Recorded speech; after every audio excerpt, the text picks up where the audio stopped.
How are you, Apurva? Good afternoon. Sir, I'm fine. Apurva, have you taken your vaccine? Sir, I have scheduled for 2nd of June. Okay. Okay, Apurva, the country is engulfed in the second wave, right?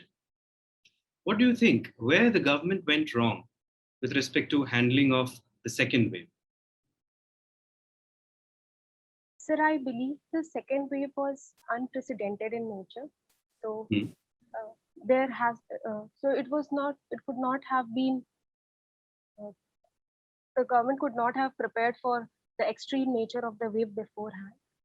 However, sir, if we can point out what some challenges the government could have done better, would have been, especially in the communication aspect, Hmm. about the COVID appropriate behavior, which was missing from the people's side. And also, sir, government could have worked more on removing vaccine hesitancy Hmm. and putting putting across a guideline so that influential people could not use vetted interest for increasing vaccine hesitancy among people. Sir, and in several states, the COVID centers which were created for the first wave were dismantled. That should have not been done. So I Hmm. believe these three, four areas where government could have definitely done better. Okay, Apurva, consider that you are in charge of a district which is suffering severely due to the pandemic. People are not following the COVID guidelines that have been released by the district administration. What will you do? Take one step.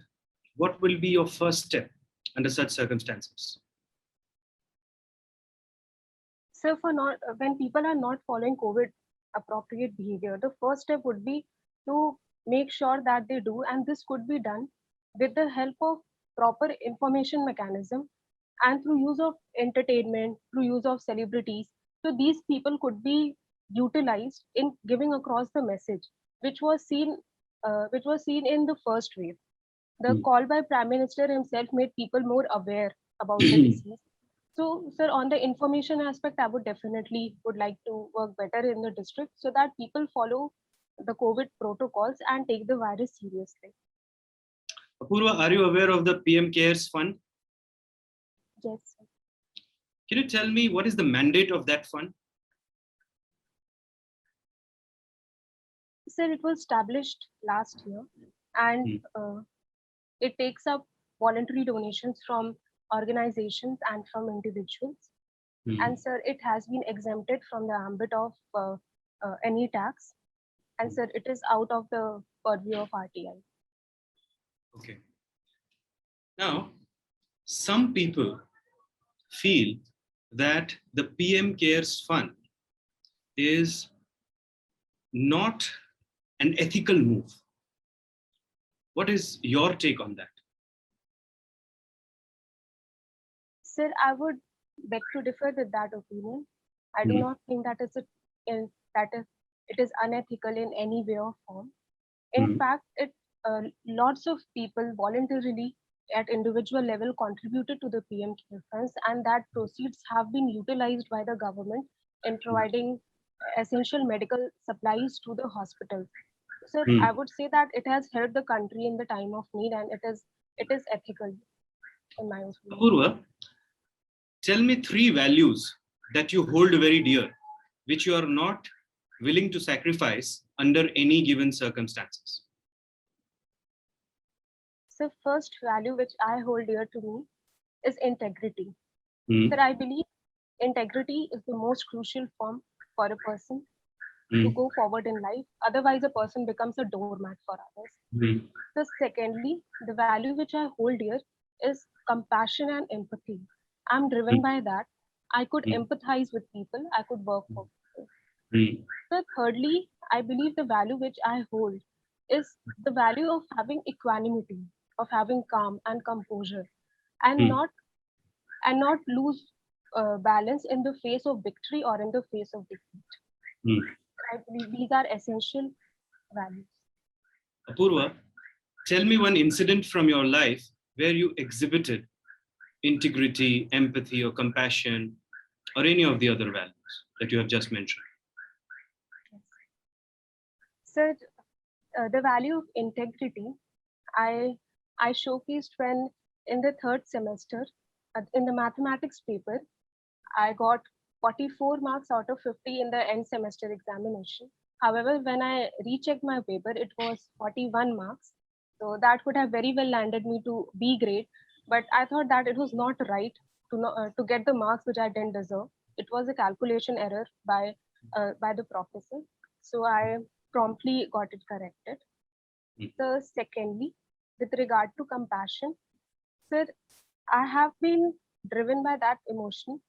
I have tried to make people aware of the many things related to inequalities uh, Mm. towards certain sections of society for which we may be ignorant. So I Mm. try to make sure that people are aware of that. Mm. And so thirdly, with related to equanimity, Mm. sir, I do not get carried away in Mm. any moment. Even when I clear the exam, even when I do not clear the exam, I try to maintain a proper calm and composed behavior. Okay, Apurva, you come from Prayagraj, Yes, sir. and your address reads something like Rajapur. Yes, sir. Can you tell us something about how this place got its name, Rajapur? Sir, it is a locally given name, and nothing peculiar related to it has come to my knowledge as of now. Are you sure that no historical personality has any relation with this place? Sir, as far as my knowledge goes, I'm not sure. I would definitely try to find more about it. Okay. Uh, your ancestral district is Gorakhpur. Yes, sir. Now, uh, tell me something that is found in Gorakhpur that can be made as the focal point in the Atmanirbhar Bharat campaign. Have you heard about the term vocal for local? Yes, sir. What is that one product, good, or service that can be made as the focal point as far as Gorakhpur is concerned if we want to propagate the idea there, vocal for local? Sir, two things come to my mind at this Mhm. point for which Gorakhpur is famous. Sir, first is the terracotta products of Gorakhpur, which are very famous, and they are also being taken into one district, one product program of the state government. And so, Mhm. secondly, definitely Gita Press Gorakhpur and Mhm. the religious books which it sends out could be, Mhm. although it is really famous, but it could be uh, more commercialized in that. Uh, Apurva, you have done engineering Yes, sir. in electronics and telecommunications, yes? Yes, sir. And in your educational institutions that you have gone through, there is one institution which has the name of Chhatrapati Sahuji Maharaj. Yes, sir. Purva, don't you think that historians in this country have been unjust to the Maratha legacy, especially when it relates to Shivaji Maharaj and Sahuji Maharaj? Not enough pages in the history books have been dedicated to these great heroes. What is your take? So certainly those leaders have been confined to the regional nature. In Maharashtra area, the, the legacy of Maratha Empire is very well celebrated, but however, sir, on the national scale, it is found missing. So certainly there is an element of truth to it that they have not been given the just stage in the national curriculum, which should be duly recognized. Apurva, do you admire Chhatrapati Shivaji Maharaj? Yes, sir. What do you like in him? Sir, the foremost thing that I like about him is his assertive nature. Hmm. Even when there was no concept of, even when people were under a tyrannical rule, he Hmm. made sure that people assert their ideas, their identity. And sir, to me, he was very courageous at that point. He was an able administrator who Mm. coordinated with people, made sure that they found uh, a voice for Hindavi Swaraj, and which he established during his lifetime. Okay. Your optional subject is geography. Yes, sir. Can you tell me at what are the contributions of Immanuel Kant to geography? Sir, Kant's contribution to geography relates specifically to recognizing the human geographical element also, and his contribution are also there in physical geography, where he has given hypothesis related to the formation of the earth. And sir, he makes a distinction that there is a special geography and there is a general geography. So Mm. special geography which deals with areas and its feature in particular, and Mm. general geography which deal uh, with one feature for the whole area. So these were his contributions in the field of geography. This distinction between special geography and general geography, does this flow from Kantian ideas or is it something which was given by Bernard Varenius? Yes, sir. The starting was from Varenius. Even Kant made a distinction about it. So Mhm. that was, and sir, it Okay. further continued. But do you However, see any parallel between Frederick Ratzel's views and Malthus' views, Thomas Malthus' views? Any parallels between their views? sir, sir, I cannot relate as of now views because I'm unable to link the two as of now. What is the core idea of that has been proposed by Frederick Ratzel? So the core idea of Retzel was that state is a living organism, and Mm. it has its need. It expands. Mm. It encompasses territories within it to Mm. to maintain its supremacy. Yeah, he was a political geographer who believed in determinist nature. He was Mm. influenced by the ideas of Darwin. And Mm. sir, in one way, we can say that Malthus as well was Mm. deterministic in nature, given that he believed that one day the the population will not have enough food to survive and it will run its course. So I believe, sir, in terms of determinism, we could see some Mm. parallels. However, I cannot exactly pinpoint as of now. Do you see any practical application of Ratzelian ideas today in the present context?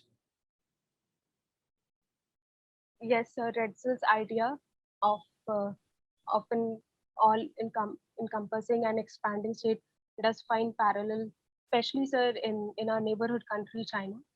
Mm. The way it wants to attain supremacy by acquiring land of Mhm. other nations.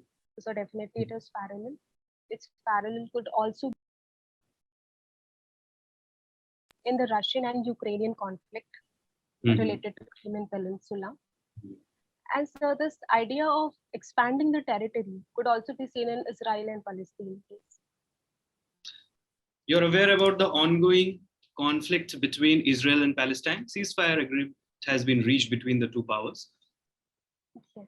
India recently decided to remain absent from the voting that happened on the Israel Palestine issue in the UN. Do you think that was a right move by India? Sir, India has always maintained its dehyphenated stand towards both Israel and Palestine, and it has Mm. support. Its support stems from an ideological background for both the nations. So, Mm. uh, it its relations have been good with both the nations separately, and Mm. it has maintained that throughout. So, sir, I believe it was in that interest that India abstained from. Uh, your hobby is watching contemporary movies and web series. Yes. Purva, what was the last movie or web series that you watched? So the last movie I watched was The Father. Mm. It was directed by Florian Zeller. It is Mm. about a story about a father who has dementia and how he battles. Mm. He and his his daughter battles this situation where he's losing grip over time, over his identity. And so the most beautiful thing and the most devastating thing as well about the movie was that it takes the viewer into the minds of the person. So from the starting to the end, the viewer is also confused that how his house is changing, how he's losing track of time. So in this movie, a watch has been used as a metaphor. He always, the father who is suffering from dementia, he always loses his watch, and he says it's a very valuable thing for him, and he wants to keep track of time. But eventually, he loses his watch, he loses track of time, and and he suffers from a breakdown in this movie. So said it also makes us aware about the challenges which elderly face. And so the movie which I watched, the web series which I watched recently was The Boys. It is kind of a mock series on the superhero culture which we have. At the surface, sir, it shows that the superhero culture is driven by commercial interest. However, sir, when we look deeply into the series, we find that it shows that people make heroes out of ordinary people. We expect them to have high moral standards, but in reality, our heroes are as much as at fault as much as we are. So there are no heroes in the world. There are no villains in the world. That was the premise. Apurva, cooking also happens to be your hobby, and you have specifically mentioned that your area of interest is North Indian cuisine. Yes. Can you suggest some North Indian dishes that can help a patient recover quickly who has just come out of COVID? Yes. So firstly, I would recommend a beverage that is kadha because it has all the spices in it which boosts the immunity.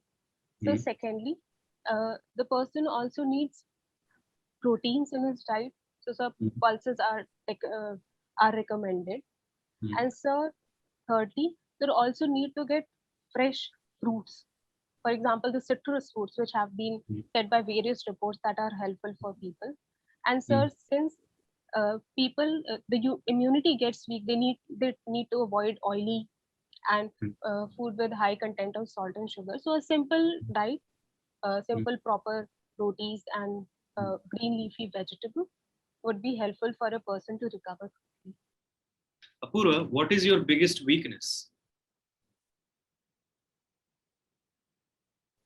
Sir, I might not be the best judge of my strengths and weaknesses, but as far as I can think, and I'm certainly working upon it, it is that I tend to procrastinate on things, which definitely needs to be worked upon.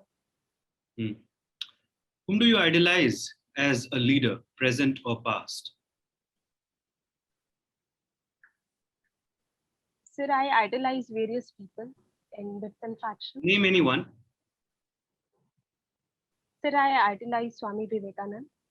And whatever his ideas were for the youth of the nation, his philosophy, which made us believe in self-respect. At the time, the country was grappling with issues of identity. People did not have respect for themselves, for their culture. And then he rose and made sure that people find identity, they find respect within themselves. And he made sure that people work towards other people, that service to man is service to God. And his ideas related to patriotism towards equality. So were definitely that I I look forward to and I get my inspiration from. Apurva, one last question before I hand it over to sir. You're aware about Marx's views on religion? Yes. Are you aware about it? Yes? Yes, Do you think that the Marxist idea of secularism is not in synthesis with the Indian ethos of secularism? Sir, Marx proclaimed that religion is the opium for masses. But I beg to differ with Marx. Religion is not the opium for masses, especially in a country like India, which has given three to four of the most prominent religions of the world. Religion is what binds people. Religion is what gives people a faith, and it also gives people a thing to introspect, to look upon to. It changes people's life. It unites people, and sir, definitely it is not an opium. It gives people chances to correct themselves. So I disagree with Mark's view, and it is certainly not in synthesis with the pluralistic values of India and the pluralist religions and the way of life of people of India. Sir, Okay, Apurva, a wonderful name, Apurva. Thank you, sir. What does it mean? What does it stand for? Sir, Apurva means unique, something that is unprecedented, that hasn't happened before. Okay, I'm having a poor connection.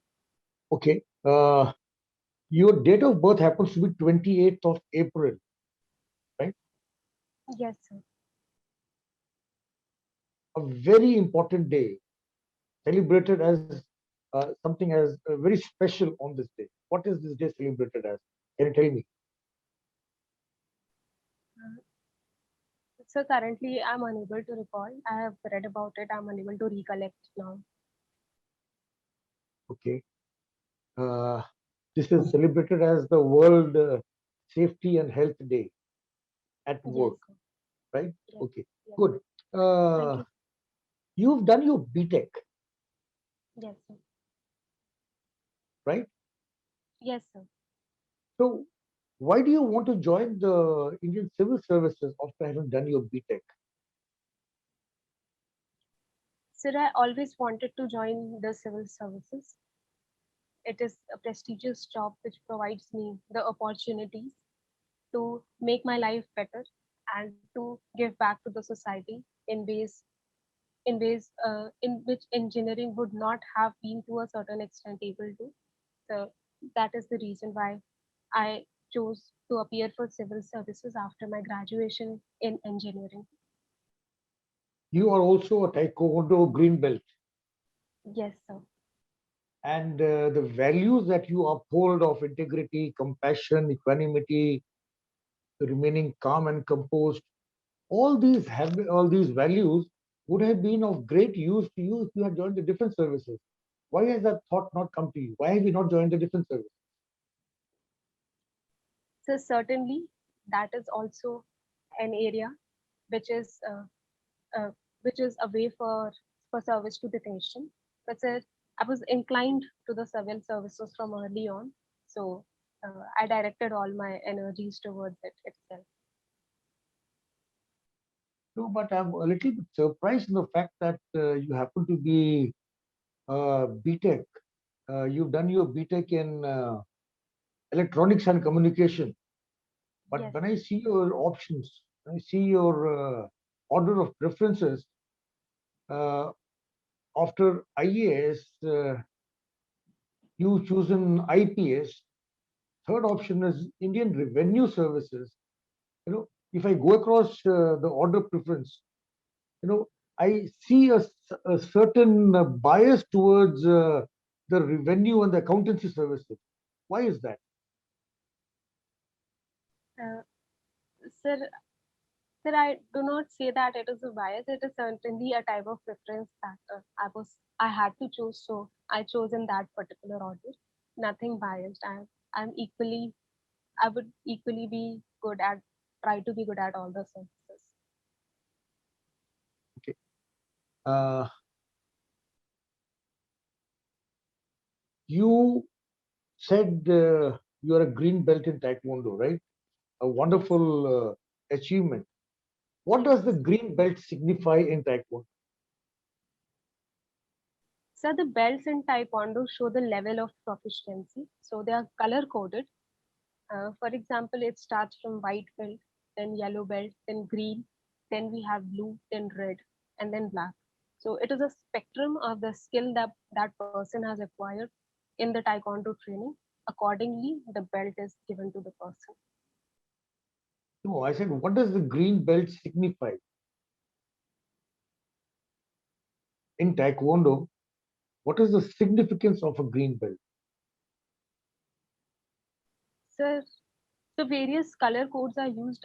In particular, I'm not sure about what the color signifies for Taekwondo. I would have to look into that. It just signifies that the tree is beginning to develop and grow in strength.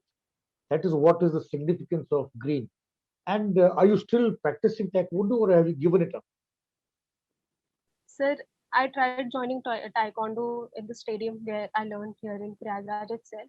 However, sir, due to COVID restrictions, it was closed last year as well. Then my mains examination, uh, then prelims and mains examination began. And this year also, sir, when I decided to join, it was closed due to COVID restrictions. So when the stadium will take new applications, I would certainly join again. Okay, what is the dress that you wear during Taekwondo? What is it called? Sir, it is called dobok. So it is a white dress, an upper and a lower, and a belt is tied on the waist. So that is the dress. Okay, you gave me some values that you hold very special in your life. You have reached a level of proficiency in Taekwondo, which is a green belt, as you said, which signifies that you have grown to a particular level, which is uh, much beyond the basic level, right? Yes. Tell me, uh, what are the five tenets of Taekwondo? So the tenets of Taekwondo are resilience, integrity, and sir, it also relates to having a perseverance. It also relates to having patience and ability to focus. So these are the tenets around which the learnings from Taekwondo revolve. How can these be put into use in your civil services? Sir, I believe all How these can they help? values, yes, sir. So all these values would find a place in administration, given that resilience, for instance, we need to have resilient in the face of various challenges the administration faces. From one point to another, the job of administration involves with various repercussions and other things. So one has to have a strong mental balance. So secondly, the person needs to have perseverance. When we are dealing with policy issues, we definitely need to work upon things into details and give them time so that the policy fructifies as we see it in the Swachh Bharat mission. So thirdly, the ability to focus and concentrate. That in this time of huge information misinformation where people are driven by their material instincts, even the civil servants would face such dilemmas. In that case, the ability to focus on the task is very essential. So, fourthly, related to patience, sir, I think it is essential to have patience with the people, with the different stakeholders that administration gets involved in. So definitely these values are going to help in the civil services and the administration as a whole. Good. Uh, You, sir. you are fond of cooking, you said, right? Yes, sir. North Indian food. Yes, sir. Why this special preference for North Indian food? Do you like South Indian food, idli dosas? Sir, I learned cooking from my grandfather and my father, and they are proficient in cooking North Indian food. But sir, I'm trying to expand my skill. I have learned making dosa. I've learned making uh, idli. I've learned making sambar, upma. So I'm definitely trying to, but I have not gone beyond 4 or 5 uh, dishes. So I certainly need to work more upon that as well. What is your favorite food? Sir, there are a lot of foods that I like, but one that especially stands out is malai kofta. And so, secondly, sir, I also like a regional variation of cooked rice with vegetables, that is tehri, which is famous in the Purvanchal and the Awadh region. So these two dishes I I'm really like. sorry, I lost contact. I couldn't hear the answer at all, please. Can you repeat once again? Oh, yes, sir, definitely. Sir, the two dishes which I like most. First is the malai kofta, and sir, second is tehri. It is popular in the eastern regions of Uttar Pradesh, especially Purvanchal, and also have influence of the other dishes.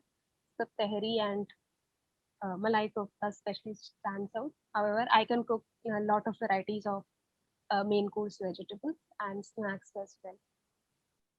What is soul food, Apurva?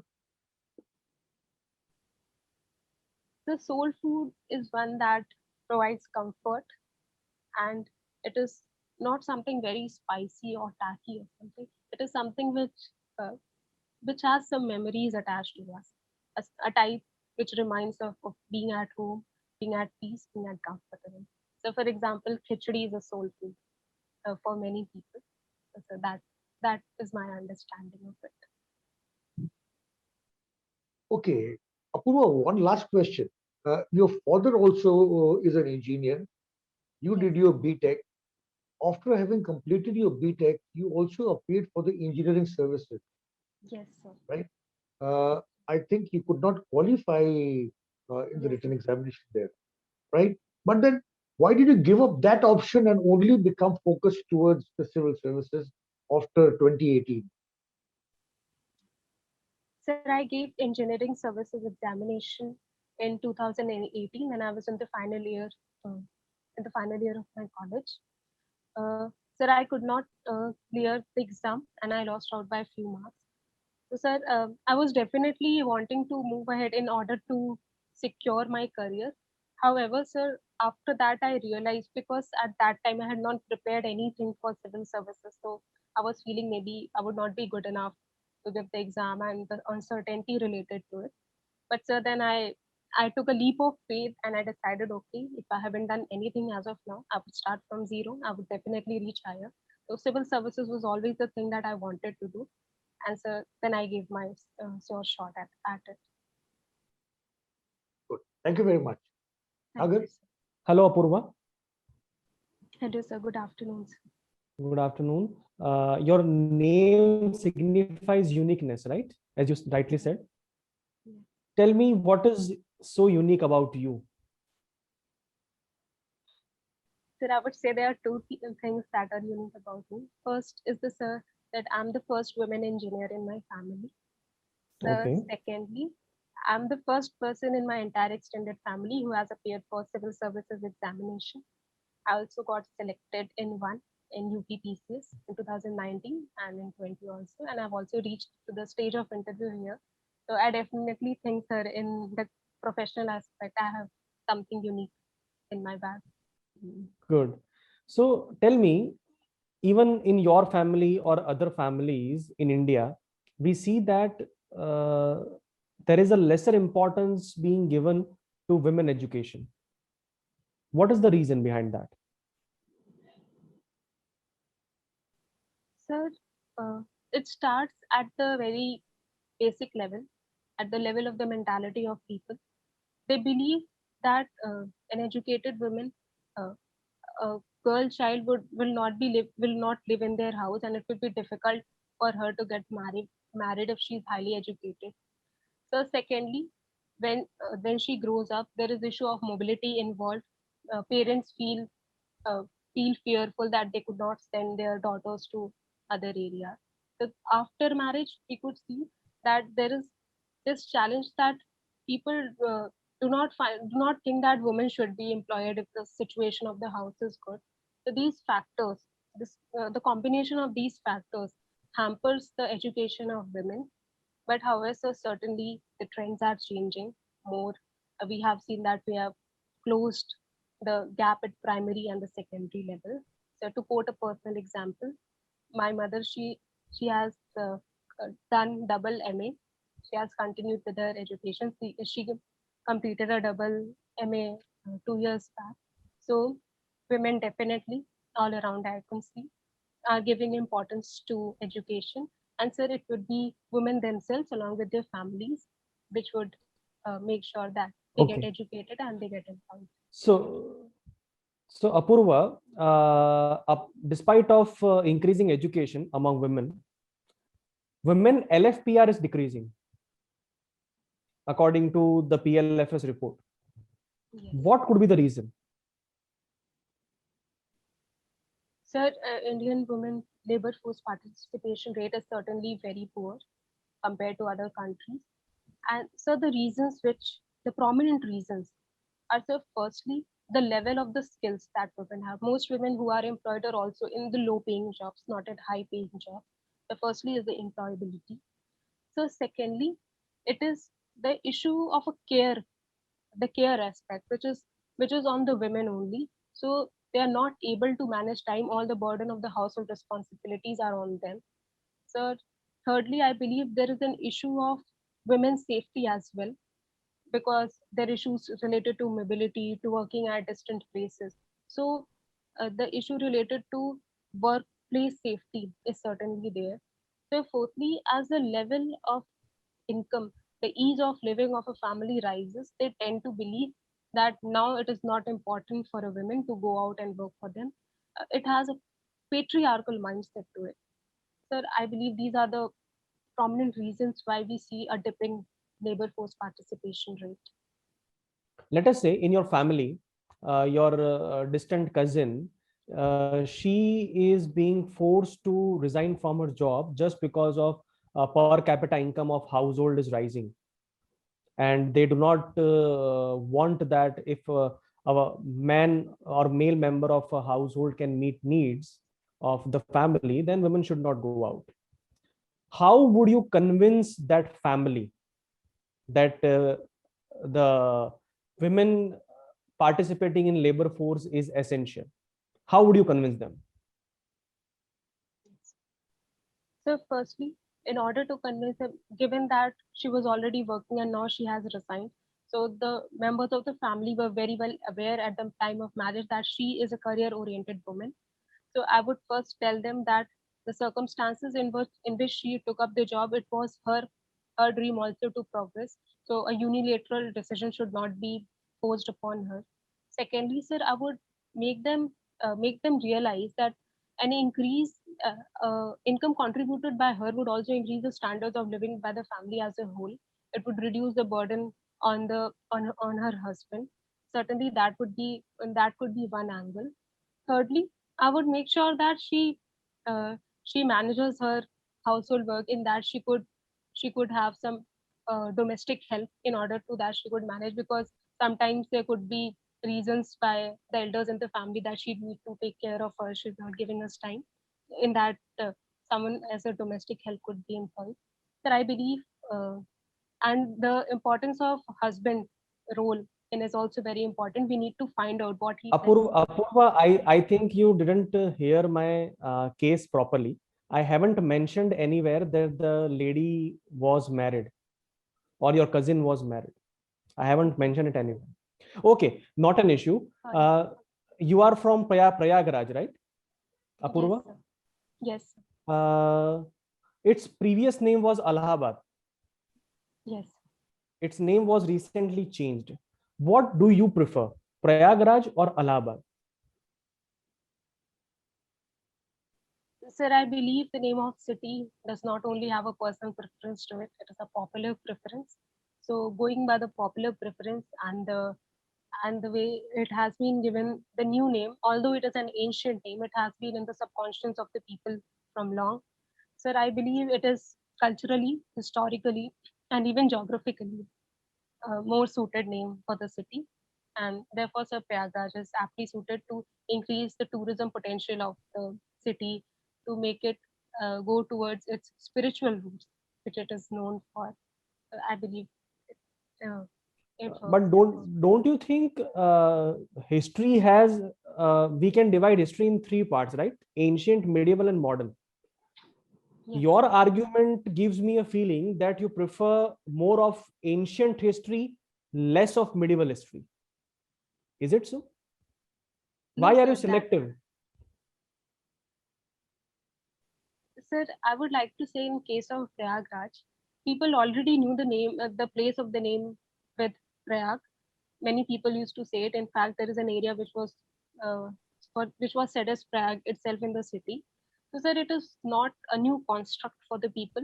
It has the name has maintained its importance, its sanctity from ancient time to the medieval times to the modern times and to the present times. So, I believe, sir, it is not important. It is not the matter of giving certain preference to certain section of history. It is a matter of understanding the name which people relate to with the city, what the popular mood of the city is, and how the administration sees to go about. Okay. Apurva, you like cooking. So I would like to know from you, what is the primary difference between North Indian cuisine and South Indian cuisine? So there are certain differences to both the styles of cooking. So firstly, given that the geographical location of both the places, the the main cereal, the dominant cereal in both the regions vary. For example, in the northern India, it is wheat dominant uh, cuisine, and in the southern India, it is rice dominant. So secondly, there is also a difference between the consistency of gravies. For example, in the northern India, the gravies are comparatively thicker, more creamier, and in southern India, the gravies are more watery, and they are more thinner in nature. So the nature of spices that are used are also different in both these areas. So these are the differences I could think of right now. So there are plenty Okay. more. Okay, Sir, okay, one fine. more. Tell me, tell me. Sir, one other difference is the type of edible oil used. In the northern India, it is mostly mustard oil. In the southern India, it is coconut oil. However, ghee is used at both the places in equal quantities. Okay. Uh, does out of North Indian and South Indian food, tell me which food has more of international influence, North or South? Sir, as far as international influence is concerned, uh, in my understanding, the northern Indian cuisine has got more influence with the Central Asian regions and with Persian regions because of the coming of invaders into these areas. So it has certainly been more influenced, and most of the cuisines like Mughlai cuisine, Awadh cuisine, and the cuisine in Kashmir region are influenced by the same. However, sir, at present times, we could see the influence of other international cuisines in both in the northern part of India and in the southern part of India. We could see that in the booming of cheese industry. We could find now cheese dosas, cheese pav bhaji. So it is certainly changing, and we are having quite an influx of uh, cuisines from all across the world. Okay. And last question from the cooking area. Tell me, from the cooking point of view, why coarse grains have not found that much acceptance in the mind of people, despite of them being very nutritious compared to the cereals? Tell me why they have not found that much acceptance from the cooking perspective. Sir, as far as cooking perspective is concerned, there is difficulty in cooking the coarse grains. For example, sir, when we have uh, chapatis made of bajra, it is difficult to combine them and knead them together. Whereas those made of coarse grains, those made from wheat, are more easier to make. So there is a difference. There is a certain level of difficulty involved in the coarse grain. The stickiness Okay. is not there. Okay, good. Uh, Tell me something about multiple input, multiple output. Have you heard this term, which is in news related to communication technologies? Tell me. Yes, the multiple input, multiple output uh, are used in type of communication system. So they are used in various sequential and combinational circuits as well. And that it means that at a particular time, uh, it parallelly decodes the data, encrypts the data, and transfers from one place to another. Multiple inputs could be transferred, and multiple outputs could be generated. Okay, but what are the difficulties in such kind of communication? So as far as the communication segment is concerned, the difficulties could be related to crosstalk and differences in the channel due to interference by the two inputs. So these are the challenges I could think of right now. Okay, are you aware about basic difference between 5G and 4G technologies? Yes. And So do there you buy that argument that our hunger for increased communication speed, it is harming the environment?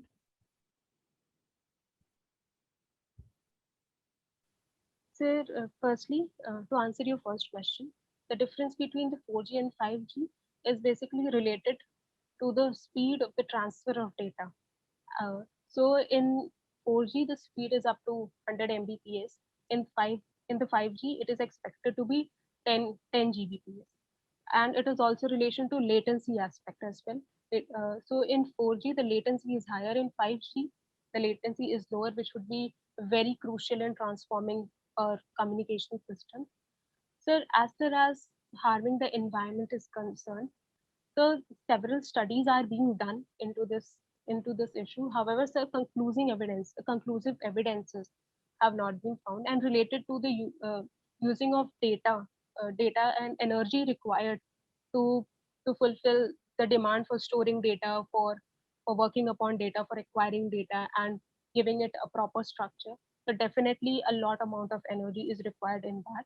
So we need to look at greener alternatives for that, so that the technology could be a green technology and not cost amount on environment. Okay. In your DAF, you have mentioned that in the section of distinction leadership position you hold, you have held the position of junior perfect and senior perfect, right? In schools. Tell me how they are position of distinction in leadership and what leadership lessons you learned from them. Yes, sir. Sir, I'm very grateful to have been appointed as junior prefect and senior prefect during my school days. Sir, certainly at the early age, it was a good lesson in leadership and how to coordinate with people. What I learned was while managing various events in the school where I was given the responsibility, it is essential to coordinate with the students. We should not force upon them orders. We need to understand why they are creating a ruckus, why they're going from this line to that line, what is the issue, why they are roaming around here and there. We need to find out the root causes of the problem, then only we can solve the problem. We don't have to have a hard approach to that. And so second leadership lesson which I learned is that we need to be understanding of the of what the situation demands. In that way we can modify our actions, we can be strict, we can be lenient on basis of the situation. And so thirdly, I also learned to coordinate with my other office bearers. So that was very important lessons that I learned early on in the life.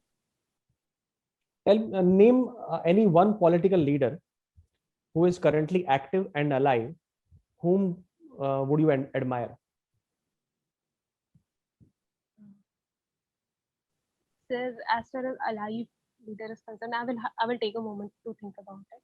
Yeah, sure.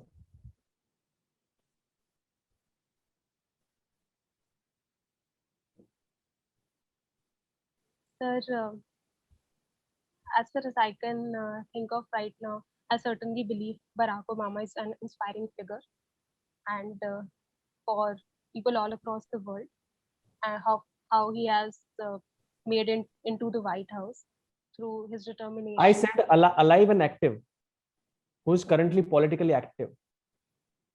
Okay, sir. Sir, in that case, I'm not sure if I'm inclined towards anyone. However, sir, Emmanuel Macron is also a very good leader of France, president of France. So, sir, I believe he's aspiring to a certain extent. And but his some of policies are being criticized right now. What are they? Yes, sir. His views towards extremist group in the countries, etc. And he holds the secular principles of France to in very high regard, and he does not want any changes with that. So these are definitely criticized. These are the current repercussions that he's facing. But however, he believes that it is for his country to make its decisions, and he's very well aware of the challenges that it faces. And France, being a secular country, it wants to be like the same, and it does not want to change its way. It wants the people who are coming should mold their ways according to the French way of life. So do you buy that argument that those who are coming into a country They should mold their ways and behaviors, and they should let go of their culture, and they should get accustomed to the destination culture. Don't you think it Sir, will hamper migration? yes, sir, that is one of the issue that is being faced in France recently, because he was considered a very popular leader in the liberal world, and now his views are considered to be illiberal by some, that he's not allowing people to follow. But however, sir, I believe that it works both ways. Every country has certain values that it holds dear to itself, and it wants that people who come, who in their whole subconscious mind make a conscious decision to enter a country, should very well abide with its rules and laws. They are very well aware beforehand. So there are two, three things which are causing a repercussion among people. And although they are saying that they are targeting the extremist in the groups, and they have been an open society from a very long time. So those who are coming should also be open in that nature. So, sir, in some ways, the government should also loosen a little, and the people also need to be more accommodative of the culture. Okay. Roy, sir? Apurva, you said that you admire Emmanuel Macron. Yes, Are you I aware couldn't to think of which? anyone else. Okay, it means under the given circumstances that were Yes. presented before you, you chose Emmanuel Macron. Are you aware that to which political party he belongs? No, sir, I'm not sure about that. Okay. Are you aware of his political ideology? Sir, his ideology is liberal in nature, and he's a liberalist. His views related to migration and towards other government spending are also liberal in nature.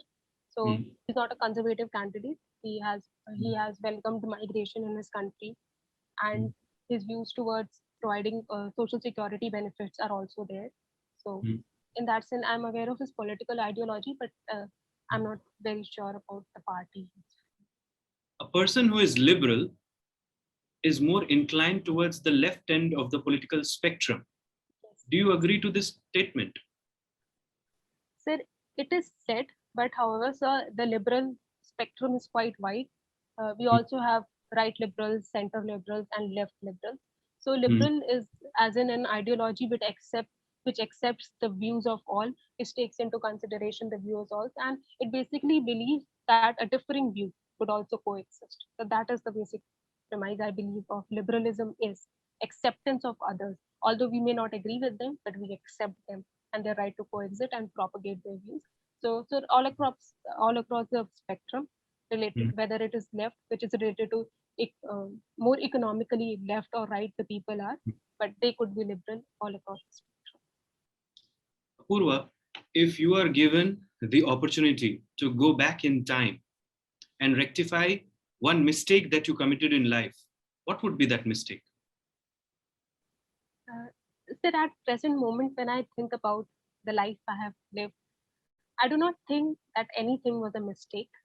I do not have regrets for any, because all those circumstances have brought me where I am, and I'm at content with where I am. So all incidences, all events, all people have in some way molded the type of person I am, and I would not take them out of my life. I accept my life as it is. Okay, let me put this in a different way. One thing that you would like to improve, some decision you took, or in some event that you participated, which you feel that there is a lot of room for improvement, some choices you made. So certainly there are things the one thing which comes to my mind, in my first mains paper, I should have definitely not written with Pilot V5 pen. I should have written with Renault Trimax, because the type of grip the pen has, I regretted that a lot. That I wrote with that pen, the nib also broke at some point. So that is one thing. Secondly, I would say that I should have started the hobby of reading a little early. I took up quite late, so I have piles of books to read. Certainly, these changes I could have made. What kind of books you like to read, Apurva? Sir, I like to read any book which picks up my curiosity. I read both fiction and non-fiction in Hindi and English. Any particular subject matter that fascinates you? So the stories of people and how their emotions portray, because it provides me an opportunity to know people, to learn about their lives, and in turn it makes me more sensitive towards issues which I have been ignorant about my life, which I have not encountered. So books dealing with raw human emotions of how people are, how they think, they certainly uh, uh, get my interest. So one primary book which I could think of right now is Khalid Hosseini's A Thousand Splendid Suns. It's a great, great book. And Sir Premchand's and Nirmala too, I could think of right now. So these are the books which deals with human emotions have found. Have you read any book written by Leo Tolstoy? No, sir, I haven't read classics as of now. I'm reading more of latest books right now. Okay. Apurva, electronics and communications has been your branch in your engineering. Can you tell me what is the structure of an optical fiber? Yes. Sir, in optical fiber, there is a core and a cladding, and they are encompassed in such a way that when the light passes through it, there's total internal reflection, which makes sure that signal passes from one place to another, and there's strands of fiber into it, which have the core and the cladding. So together they are taken up in a wire-like form, and they are used for communication networks. So there are only two layers in an optical fiber cable, core and cladding. That's what you're trying to say? Sir, in the network, there are various things. Sir, I was typically telling about the fiber. Sir, in the network, there are, in the optical communication network, firstly, there is You the just fiber is tell me about the structure of an optical fiber cable. Sir, there's core, cladding, and there are components which I'm unable to recall right now. I'm unable to. I specifically asked you that question because you have presented some paper or something with respect to optics. Anyhow, what was your major project in your final semester? So the same paper that I presented in the conference, that was my project. It was more of a software-oriented project. It was performance analysis of optical WDM networks. So we worked out in the MATLAB software about the various parameters which an optical network uses. For example, in WDM system, it uses it multiplexes the wavelength, and in the same wavelength spectrum, various signals could be transferred. So it reduces the need for more bandwidth and more fiber space. So that is one thing. So we analyze the performance by varying the frequency, by varying the bandwidth, and then we studied the effects on crosstalk and the bit error rate which happened in the fiber. So this was the Apurva, major premise. are you aware of the fact that red is used as a color to for say danger signals or to make any kind of identification marks? Yes, sir. Why red is used and not any other color? So red color is used because in the wavelength spectrum, sir, the red color uh, has uh, has a higher wavelength compared to other colors, and sir, so it is more visible to the people. So it could be more prominently visible even in the dark. So that is why red color is used. Is there any relationship with respect to scattering of light? Yes, so it definitely is related to it because as the for example in the spectrum of Webb-Cure, so the violet light is the most scattered one, the red light is the least scattered one. So it does not scatter the red light. The type of scattering is very less. So the visibility factor, the intensity of the color factor is quite. So therefore, red is used in the danger. Purva, if something scatters most, just going by general logic, it should cover a larger area. If something is more scattered, it will cover a larger area. Yes. And higher the wavelength, lesser is the scattering. That's the general rule in communication or physics. Clear? That's why red has the highest wavelength, hence it scatters the least. That's why it is used as danger symbols and all. So violet has the least wavelength and it must scatter the most. Going by that logic, yes. Then why does the sky appears blue and not violet? So these are the colors of the spectrum only. So the blue color is related to the scattering, as I mentioned before. So particular Hmm. reason why it does not appear violet is I'm not very sure of. However, it related to the scattering aspect. I'm sure that it is the spectrum of the color blue. Okay.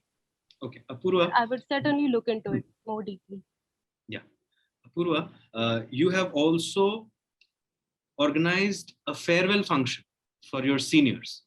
Yes. And you have categorized that as an event, which you feel that you have exhibited some leadership skills in that.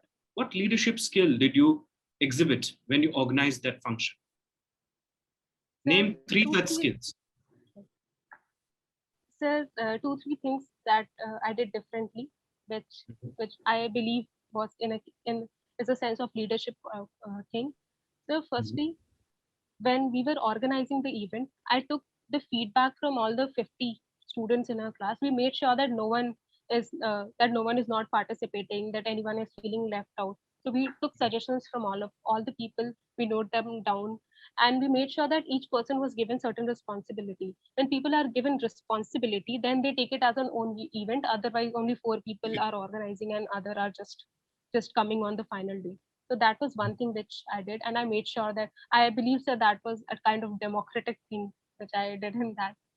So secondly, sir, with related to giving gifts to the senior, arranging everything from one stop to another. So we need to have there are variety of views. So in order to coordinate, so I made sure that there was a good coordination. So in that I realized I have good coordination skills. I could manage extreme views of other members. So that is one thing. So thirdly, I believe that transparency involved in the process, because when a student pays or anyone pays anything, because it was a contributing kind of thing, we booked the hall. So they want to know that how the money is utilized, and there is a certain sense of fear among people that people might do some kind of corruption. So I made sure that every receipt, every money was accounted for. So it was kind of a proper auditing kind of thing. I believe I maintained transparency and a sense of accountability towards people. I believe these were the leadership skills I showed here. Purva, have you heard about the term big tech? Big tech, which is recently in news. Yes. Yes, what is it? So big tech essentially involves the large multinational corporations who have the disruptive technologies and whose presence involves all around the world.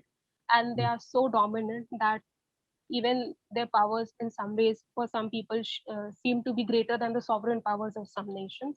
So that they're kind of uh, it, some people say that it is the beginning of technocrat nations. So that is what the big tech is about. Can you name some big tech companies? Yes, sir. Sir, there are 4-5 big tech companies. So one is Amazon, and so secondly is Facebook. Thirdly, we can say that Apple is also a kind of big tech company, and then Twitter. Twitter is also a big tech company. Okay, are you aware about the recent controversy surrounding Twitter? Yes, sir. That the head of Twitter India was summoned by the Ministry of Information and Broadcasting. And to this, Twitter raised an alarm and said that it's an attack on, say, freedom of speech and expression, because the ministry called him, or the chief of Twitter, to get himself presented before a parliamentary panel. Do you think that this was a right move, or do you criticize this? You condone this or you condemn this? Sir, I certainly do not condone this. And coming to the second aspect of this, sir, the reason why why the in charge of Twitter in India was summoned was related to the tag of manipulated media, which was given on profile of certain leaders related to the government.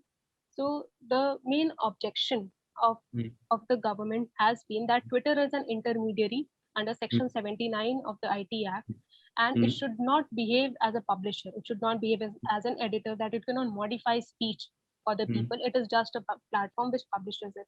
And sir, Mm. as there were IT rules that they need to have a grievance officer, Mm. a nodal officer, and they did not follow any. And the government said if they will not follow any rules of the country, then they will not be taken as intermediary and they would taken as a publisher. So any violent content on their website, for that they would also be liable. So these were the point of contention. And Twitter The believes, question was specifically that yes, sir. when Twitter or the head of the Twitter or the HR of the Twitter or any responsible authority of the Twitter said that it's an attack on freedom of speech and expression, do you agree to that statement made by that authority when he was asked to get himself presented in person before a parliamentary panel? Sir, I do not agree with this statement. Hmm. The Twitter is not an authoritative body to decide on laws of freedom of speech and expression in the country. We have our laws. We value freedom of speech and expression as a part of our fundamental rights under Article 90. And certainly we value freedom of speech and expression more than a private company whose sole interest is generating profit. We need not take lessons of freedom of speech and expression from the big tech companies of the United States. So the government has made it sure that Twitter follows rules related to its latest IT rules, and it has very well responded to the false alarms raised by the Twitter head that India is attacking the right of freedom of speech and expression. In fact, the government has said that Twitter needs to act more responsibly because it is a social media giant and it needs to be held responsible for the action it is taking. It is not an arbitrator of what is right and wrong. It is just an intermediary and it should behave like one. That is basic. Apurva, are you aware of this, that Mark Zuckerberg, who happens to be the chairman of Facebook, he was once called by a committee of American Senate Yes. and he presented himself before that committee? Same things have happened with respect to other big tech high officials being called by the British Parliament Joint Parliamentary Committee. But there were no alarms raised at that time. Do you think that these companies have double standards for the West and for developing countries? So certainly, especially in the case of Facebook, we can certainly see that there are double standards. For example, WhatsApp, which is part of Facebook, the privacy policy law, which it is trying to implement in privacy policy rules, which is trying to implement in India. It is not the same which is trying to implement in the Europe because they have a stricter privacy laws. So certainly they are taking advantages of whatever loopholes they have. And in that case, sir, we need to make strong laws and hold these companies accountable because the future is all tech, all data driven. We need to hold them accountable. We need to bring them to our parliamentary committees, question them, and make sure that they follow our rules and they play by our rules. We do not play by their rules. Okay. Apurva, you're aware of the term iWays? iWays? Have you heard this term? iWays? Sir, I'm unable to think of it right now. Okay. It is with respect to connectivity through internet ways. Okay, sir. Okay. What do you think? What the country requires more today? Highways or highways? If you have to choose one, what will you choose? Sir, so certainly the government does not work in silos and we could certainly do both the things. However, if one has to really choose between the highways and the highways, I would certainly pick up highways because it is a disruptive technology. We cannot lag far behind in that. Highways certainly are being constructed at a faster pace than in the last decade as Ministry of Road Transport's data is there. So certainly we are constructing highways. But sir, highways is certainly the thing of the future. We cannot be far behind in it. And we need to make sure that we have proper protocols, proper safety related things, because the world is now more connected, the world is Mm. more digital, and those who will fall behind in acquiring the new skill would then have to live in the hegemony of the countries and the the MNCs which have that power. So certainly we need to work towards IBS with more consideration and with more laser sharp. Apurva, why do you want to join the civil services? What is your primary motivation? And tell me the real motivation. So the real motivation is, I've always believed that it has been an inner calling that I would do better in this field. I don't know why, but I always thought that this is something Mm. in which I would be able to learn, relearn, and define and redefine my work, and Mm. through which I would excel in making sure that I realize my full potential, and Mm. through that I would make sure that I give back to the society through the work I'm doing. Mm. Apurva, recently Trump's Twitter account was suspended. Do you, do you, are you in favor of it or are you not in favor? Sir, his account was suspended uh, during the case of Capitol riots in United States, and various misinformation campaigns that was alleged that was by him, and a panel was appointed by the Twitter to make sure to look into the matter, and they suspended his account. So I believe, sir, as per the Twitter rules, they have certain uh, rights through which they could take down the account if do not follow their guidelines. So, sir, they suspended in their understanding that it was not right for whatever tweets he has done. On the one side, when they talk in terms of right of speech, is this in accordance with that right that they're talking about? So, Twitter has various policy guidelines related to which a certain kind of content could not be put. For example, the content which promotes rioting, which promotes violent or heinous attacks. So accordingly, they had decided that whether they should suspend the account or not, and so it was their decision for that. So I believe they have done the thing according to to their guidelines on the social media. Okay. Have you heard of Tarini? Sir, I'm unable to hear it. So could you please repeat? In relation to the Indian Navy, have you heard of something called as the Tarini? Yes, sir, I've heard about it. What is it? And why was it famous? Sir, sir, as far as I can recall, it was an all-women crew. If I could recall correctly, that went through uh, various various oceans of the uh, in the world. I'm unable to recall exactly. I've heard the name. It is name of the vessel Tarini, in which the crew was there. And what was the name of that expedition? Uh, Sir, I'm unable to recall now. It was in 2018 that I could remember. It was an That's correct. all-women expedition. Uh, However, the name I could. that's right. Navika Sagar Parikrama. Okay. Thank you. Have you heard about, you have recently been hearing a lot about the Iron Dome. Yes, sir. Have you heard about the David's sling? So David's David's sling. okay, sir. I've heard about Iron Dome, but not about the other thing. Okay. What is special about the Iron Dome? So the Iron Dome is a kind of a protective structure which Israel has built, a type of security measure.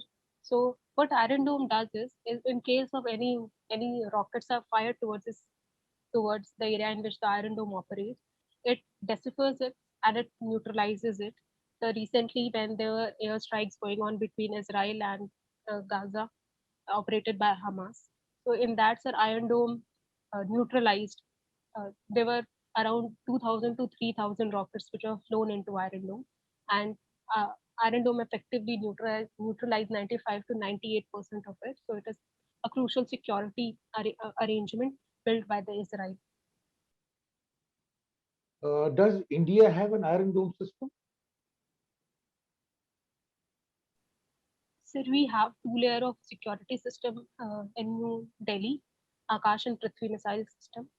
And sir, we also have we are also procuring S-400 from Russia, so that we are also going to employ. It is a kind of anti rocket destroyer system.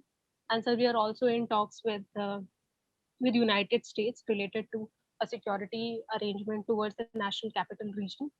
So our area, however, sir, our area is limited. As far as Israel is concerned, the area is quite wide.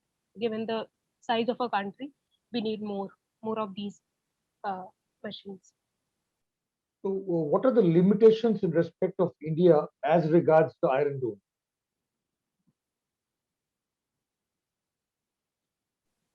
So the limitation which I could think of right now is related to, firstly, it is a very expensive system, and the important cities of India are located far and wide. For example, Delhi and Mumbai are quite a distance. So if an Iron Dome system is made near the New Delhi region, so we have to protect it from two hostile neighbors, Pakistan and China. And sir, if in the northeast regions, if you place, then we will leave out one particular region. So the geographical expense of the country is quite much. So that one I could think of as a limitation to the Iron Dome structure. Okay, tell me, Apurva, since 1990, women have been integral part of the Indian Armed Forces, right? Women have also joined as pilots in the Indian Air Force and the Indian Navy. But the women pilots I mean, they have even joined as combat pilots, fighter pilots in the Indian Air Force. They are flying combat aircraft. So when women are flying aircraft in the Indian Air Force and the Indian Navy, why does Army not permit women to fly the aircraft? So this is an ongoing debate, uh, whether women should be allowed in the combat roles in the territorial army. So, sir, I believe the main reasons why they are not allowing as of now, they believe that it is related to some societal aspect, that whether the men in the uniform will take orders from the women in the commanding role. So secondly, the reason being cited is that the nature of the hostile neighbors we have, in case the women, uh, a woman person from army is captured. In that case, the as in India we denote women in sense of honor and modesty. So that could be a challenging thing, given that in our neighbors have been very hostile in treating with people from other. We have seen that in Kargil. We've also seen that during the Galwan clashes. Are hostile. So that is the these are the 2 points on which it has been debated. And sir, I believe that in times to come, we certainly need to give the commanding role to women, given that in the when a person joins the army, he's very well aware of what the circumstances he or she could be in. So just only because we have some apprehension that what might happen, should not let it come in between of what could happen right now. And certainly women could bring more diversity in the type of skills in the combat roles. At present, sir, we should give allow women in the combat roles related to the manning of machines and the various artilleries and arms, etc.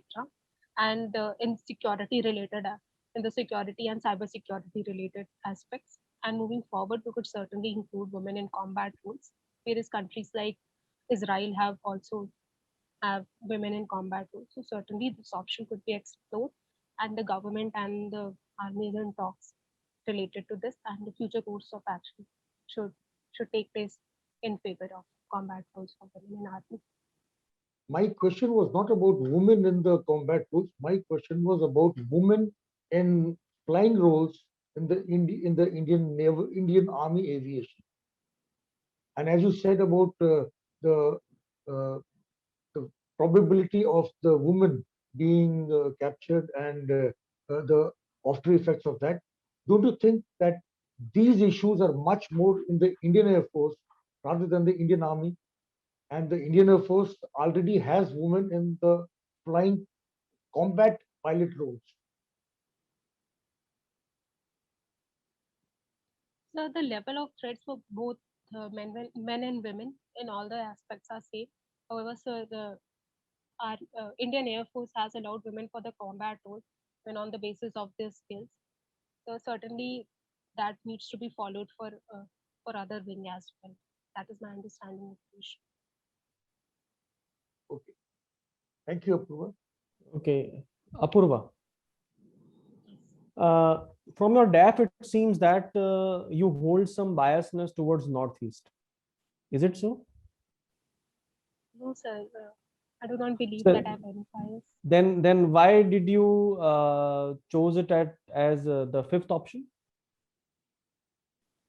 Sir, I was giving preferences basis uh, as I had to give preference to some states or the other. So some states had to be filled at the last. So that was the only reason.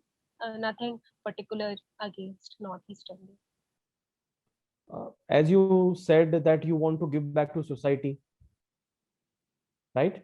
So don't you think Northeast is facing a lot of challenges? Good civil servants are not willing to go there. And if people like you, if they chose Northeast as their first preference, then Northeast would get quality civil servants. It would lead to their economic, social development.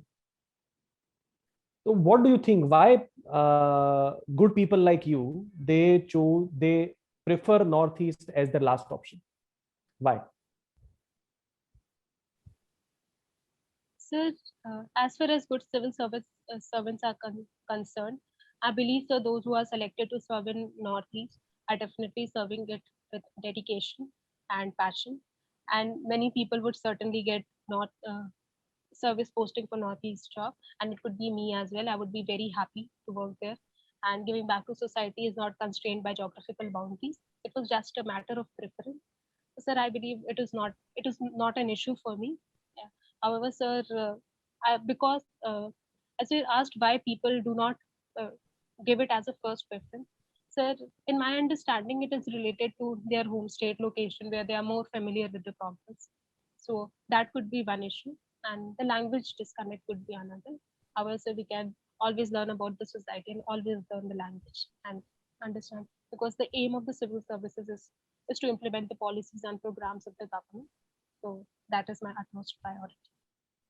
Okay. I want you to give me a proper meaning, according to you, of the term women empowerment in just 2 lines. So women empowerment to me means uh, a kind of platform through which women are able to make their own choices, face their own consequences, influence the choices of others, uh, and live their life to their fullest potential, get every opportunity, and dream of every outcome they want. And so this women empowerment, it would come from the women, and it also comes from the society. But it is an internal as well as an external approach. I believe that is my understanding of what women empowerment is.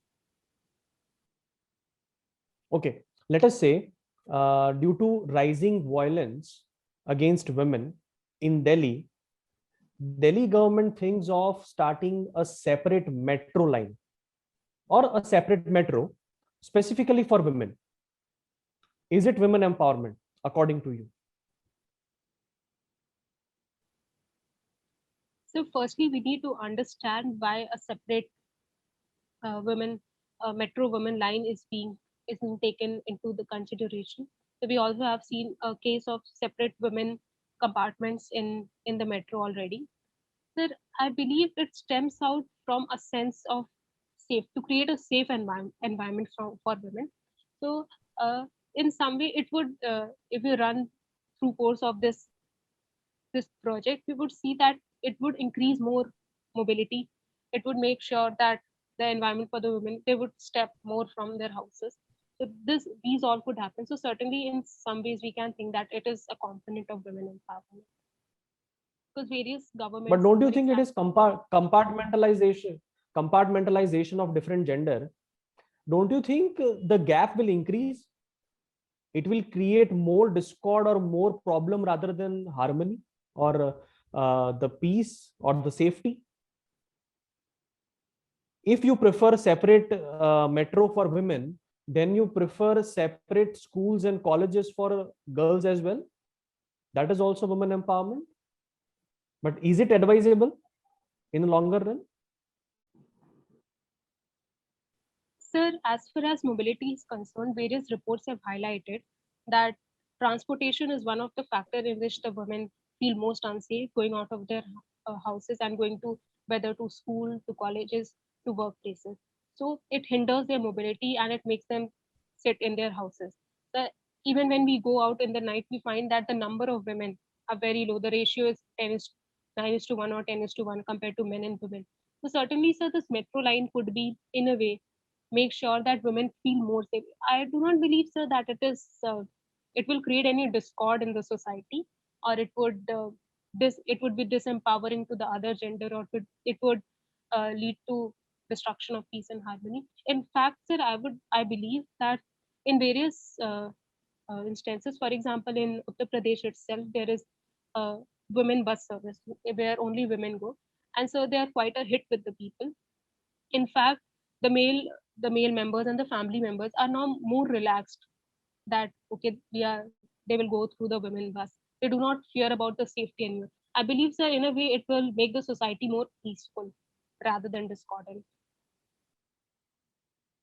Okay. It is an idea which Thank you, would be Apurva. explored. Sir? Okay, one final question before we let you go. What is happiness, Apurva, according to you?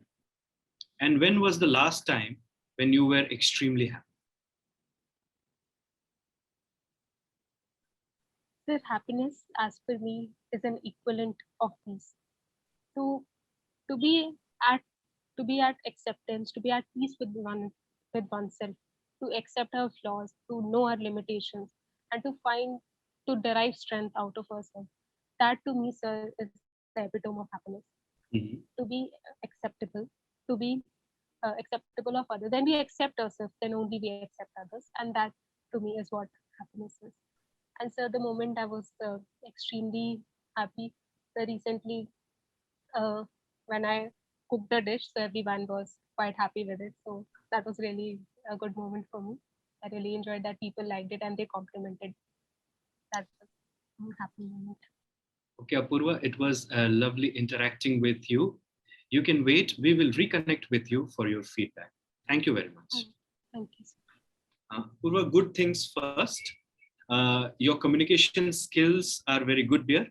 And overall, the levels of decency throughout the interview, the composure and the calmness, as you said that these are also your strength, you maintained that. It was very good, that what you said was reflected also. You are a good listener, so you have listened properly. But because we are here to do some critical analysis, dear, and ultimately this is just a mock session, and we are preparing for that big day. Clear? So Yes. it would be good on our part that we have a critical analysis of our performance. Clear? Yes. So I will highlight few lacunas which I have observed, few shortcomings, which if you work on those areas, definitely there will be an improvement by good marks. Say 20, 25 marks can improve even beyond that. Clear? So first thing, Apurva, is that the length of the answers were too long. Clear? Now, what happens, dear, in mains examination, you preserve your best point for conclusion. But in interview, you have to present your first point right at the first sentence, because the person who is asking you the question may interject and stop you. So you will never get the opportunity to produce your best point. And if suppose a question is asked that, what do you prefer between integrity and honesty? You should not start the answer like this. Definitely both integrity and honesty are required. Yes, we know that. The question is very direct. What do you prefer? First, you have to say, I would prefer integrity, and then give your defense. Why you do that? Clear? Firstly, you were creating a background for your answer. And sometimes, dear, that the board member might not like this. Suppose you are the superintendent of police and a political leader is online and there is some trouble going on in the district and he wants a suggestion from you in one line. He has asked a question and you're creating a background for that. It will irritate him. That is also true with, say, chief secretary, cabinet secretary, if you're talking with those people. Clear? So be very specific, dear. The answers were fine, but cut down the background. Yes, Directly yes. answer so that the interest levels in your answer do not drop. Clear? Sure, sir. That's first correction that you have to do. Second, you see, some of the opinion-based questions that were asked to you, you handled them very well. And you have portrayed your opinions very diplomatically and in a balanced way with proportionate levels of all ideologies and everything. Like, say, for example, the liberal question which I asked, you said that, yes, definitely this is popular perception that liberal means left liberal. But liberal could be a right liberal as well. Liberal means one who is not sitting on any end of the political spectrum. So that was a very good answer. But you see, Apurva, that if you falter on information that is provided by you, then there is a big problem. It means, in other words, अगर आप current affairs में कुछ ना बोल पाओ चलेगा, लेकिन अगर आप DAF से related उन topics पे ना बोल पाओ जो आपने खुद दिया है, DAF you have filled it, or UPSC has asked you to fill the DAF in a particular manner. Obviously, you have provided the information, so you should know inside out everything about it. Clear? Yes. Now, I will highlight few things where I think some of the answers which were not appropriate. It means there is enough room for improvement there. First is, one question was asked to you, why is 28th April significant? That's your birthday. You should know about it. Clear? See, Apurva. I forgot at that moment. I Yeah. have to revise these things again. You should, dear, because if you fail on questions related to DAF, maybe the board will think you are not serious. Do you understand that? Yes. See, it is not the test of your knowledge. That has already been done in pre and mains. This is the test of your personality. Every question that is thrown at you and whatever answer you give, the idea is to check your values, your priorities, the strengths, the virtues of your personality, the vices, etc. Clear? Second question, Rajapur, I asked you.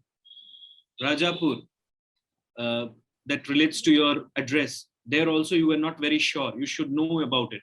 Clear? Because you have lived there throughout your life. Yes, sir. You should know about it.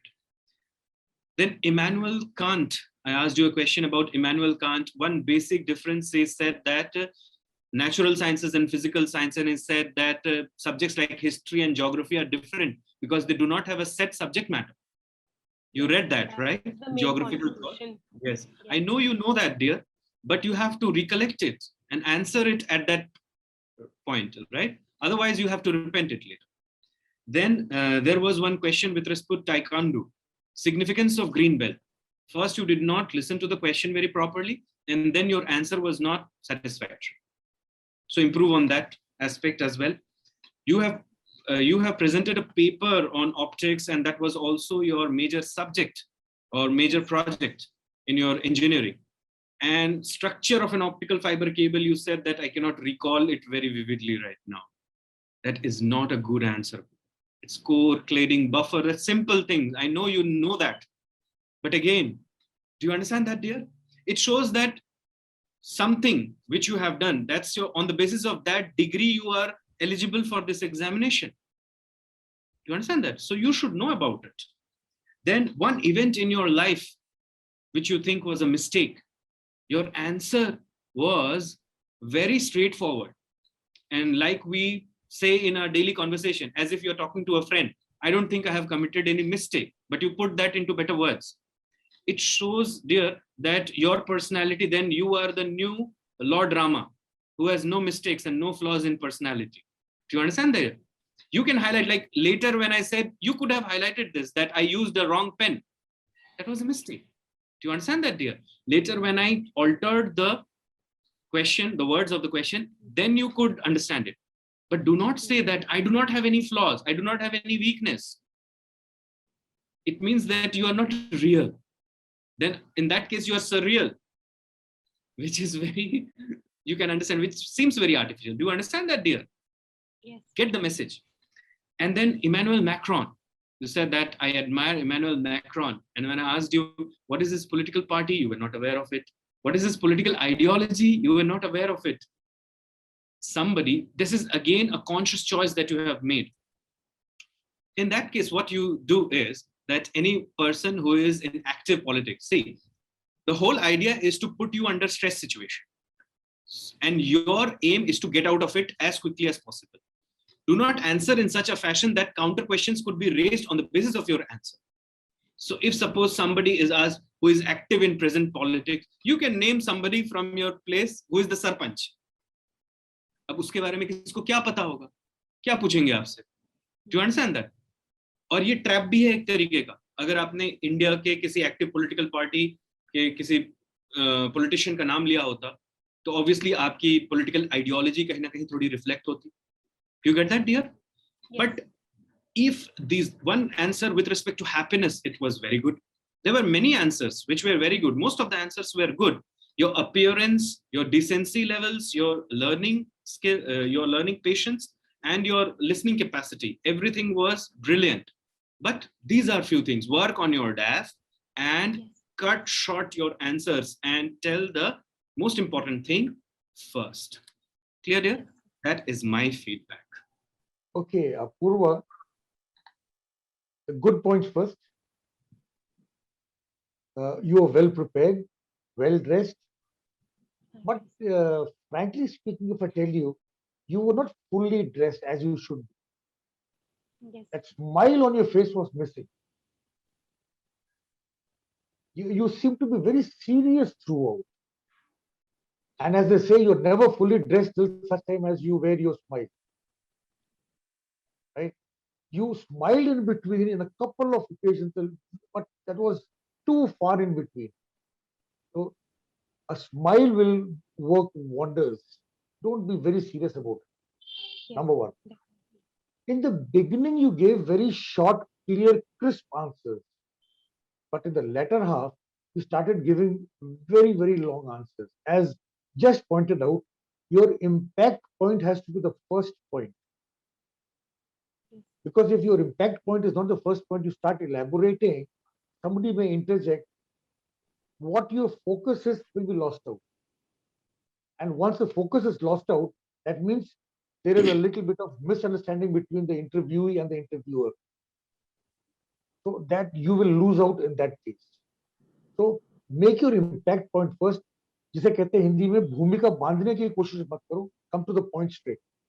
Yes, sir. Right? Yes. Couple of times I realized you were answering the question even without listening to the full question. There were 3 instances today, or rather I would say 4 instances, wherein you went on a tangent. The question asked was different, and the answers that you started giving were different. It happened once with me, once with Mr. Kirthankar Roy, and twice with Sagar Roy. So listen to the full question and as short answer as possible. Be very. In one instance, I still remember, Sagar asked you a question and he gave 2 parts to it. And you wonderfully, beautifully answered the first question, the first part first, the second part second, very shortly and in a beautiful manner. That is how it should have been done for all the instances. Remember that, please. There were some answers which you answered beautifully. Leadership lessons learned from being a school prefect, highways and highways, bias towards Northeast, questions on cooking. You answered them beautifully. It was wonderful, very nice. But the few questions in which you misunderstood and answered, thoda sa wahan pe question mark. Your pitch of the voice, thoda sa try and increase it little higher. a Sure, little sir. higher. I don't know whether I had some connectivity problems or whether your pitch was really low, but in some instances, I thought I could not really catch on the words.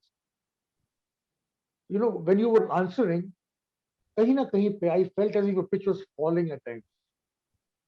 So that will require to be slightly raised. Then, आपका head movement. I could see your hand movements, of course, but the head movement, the head was always inclined towards the left or maybe towards your right. Let your head be erect, straight and erect. Let the head not be inclined towards the side. It gives a feeling of indifference, right? Then you were very polite. Whenever an input was given to you, you always thanked the panelists. Wonderful, very nice. Even when you wanted to drink water, you took permission for that. But I would have appreciated if you had drunk from a glass and not from a bottle. Yes, sir. No, you would have been well prepared if you had taken a sip from a glass, because you are appearing for it may be a mock interview, but this is an interview. While gulping from a bottle, there's every possibility of choking. So Yes. that could have been avoided. Otherwise, overall, I would say you have the capability of doing much, much, much better.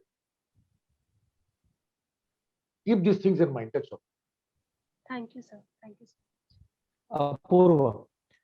Apurva, good things first. Your answers appeared well structured at many places. Your happiness answer was best among all your answers. You appeared decent and polite, and your dressing was wonderful. Now, as this is a critical analysis, कुछ critical point आपको बताए जाएंगे.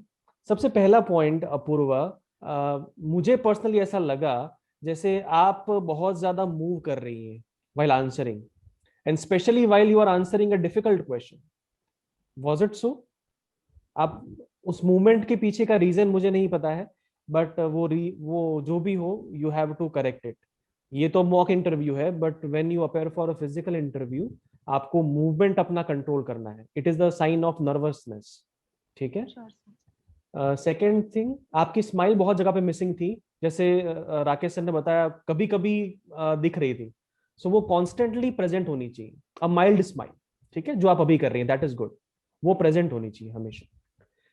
Third, leader वाले answer में आपने थोड़ा सा blunder किया, मुझे ऐसा लगा. पॉलिटिकली एक्टिव लीडर, आपने बहुत जल्दी जल्दी में मैक्रोन को चूज किया. मुझे ऐसा लगा शायद आपको Yes, मैक्रोन sir, को I चूज नहीं regretted करना it. चाहिए था. Yes, sir. हाँ, I was तो thinking थोड़ा about और टाइम ले सकती थी आप, अगर आपने. I was thinking about Prime Minister okay, of so जैसे India. आपको रॉय सर ने बताया कि हाँ, that would have been wonderful अगर आपने वो बोला होता तो. ठीक है, के जाइए ऐसे क्वेश्चंस के आंसर्स को, या फिर अगर आपको टाइम लेना है, you can take your time. ठीक है, एंड क्वेश्चन को ठीक से सुनिए.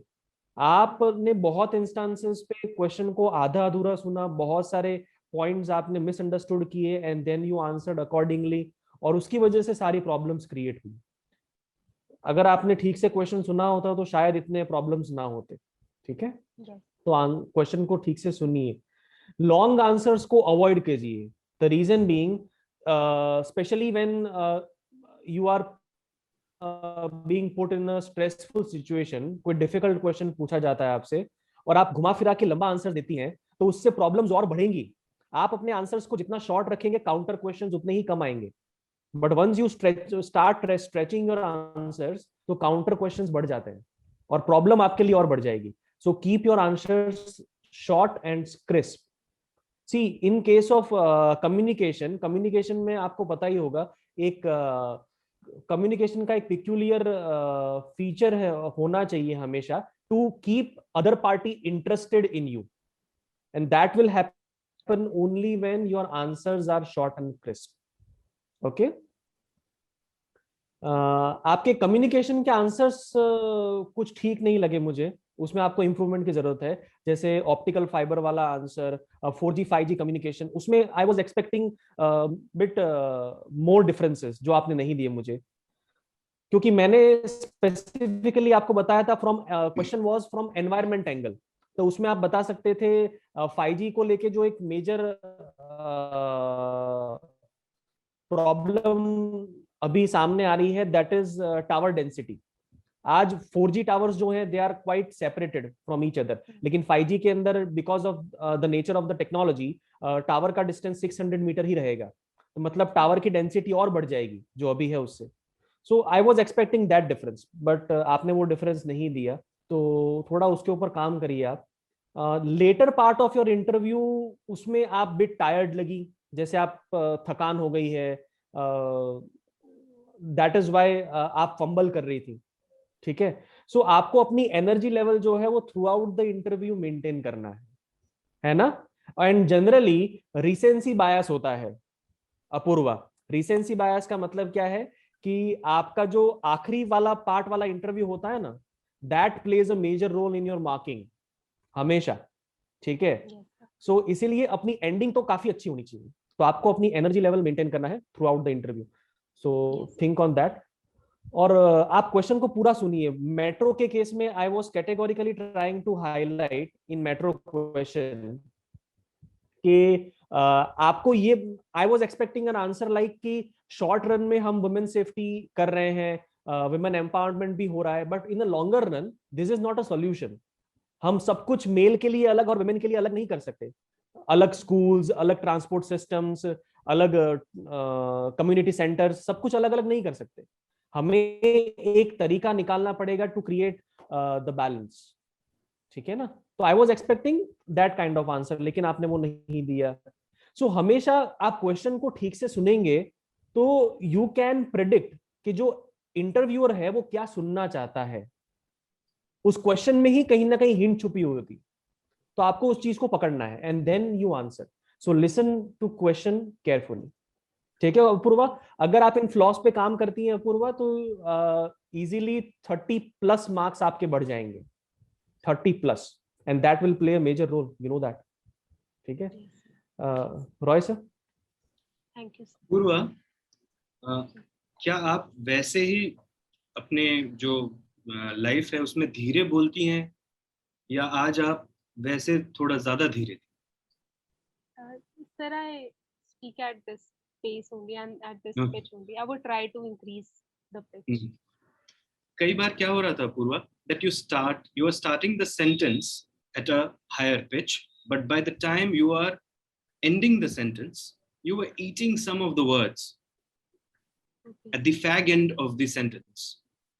So that creates a kind of confusion. Maybe the network was responsible for it.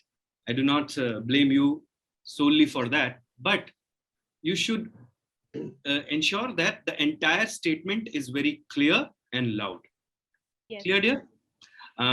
So based totally on this performance and factoring in your potential also, we feel that if you give an interview of this nature, you will end up somewhere in the territory of 165 to 170. Clear, dear? But if you work on your DAF related questions, cut down your length of your answers and all the flaws that have been highlighted, you are a student who will cross 200. Do you understand that, dear? See, Yes. there are few advantages of that you should know that you have already.